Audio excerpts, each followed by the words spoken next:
We biked to Niagara Falls last summer, and I was trying to get hyped. Every time I go into a ride, I try to find some type of inspiration behind whatever I'm doing. And normally I'm just looking for videos. YouTube is like my outlet. So, and I just couldn't find any YouTube videos kind of relatable to what I was doing. I felt like there was like the blank space. And so dealing with what we were going through in time, at that moment, I thought it'd be a really cool idea to fill that void with like my own idea. So I decided to ride the Underground Railroad with 5 of my closest friends, all from African American descent, except one, Eduardo, he's Dominican. But we rode the Underground Railroad in, it's like 1,100 miles from Mobile, Alabama to Washington, D.C., to inspire like-minded individuals like myself who seek cycling freedom but lack the inspiration of it. So just wanted to kind of be that inspiration for the next up and coming generation.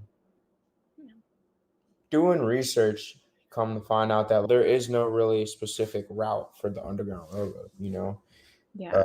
Underground Railroad was more of a way of traveling where they only travel at night closer to the railroads. But a lot of slaves, they wouldn't travel really that far. Certain slaves would be smart enough where you can dress the part or you can forge paperwork to have your fellow people believe that you were free, or have this persona that you were free just by talking a certain way or dressing a certain way. So routes vary. There are routes up north, there's routes all along the Eastern Shore. There's a lot of different places, but it's really about what speaks to your heart, and I felt as a lot of these places that I've chosen were connected to my life. And I felt also would tell a really cool story, in the video relating to history and especially the things that we were going through in that time. We actually ended up doing a few bike giveaways on the trip. We gave away like 80 bikes, I want to say 80 to 100 on the trip. We gave out 40 in Brunswick and I believe like another 45 in DC. And after that, that was like the coolest part for me about the trip was just giving the bikes away.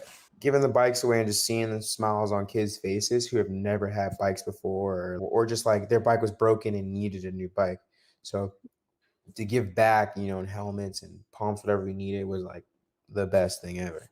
So like after that, I went to all my sponsors who sponsored me for that trip. I was like, hey, like I want to continue to just do that. Will you support me? Will you support me in my adventures of trying to put a bike in the next generation's hands? Will you be on my journey? And a few people said no, a few people said yes.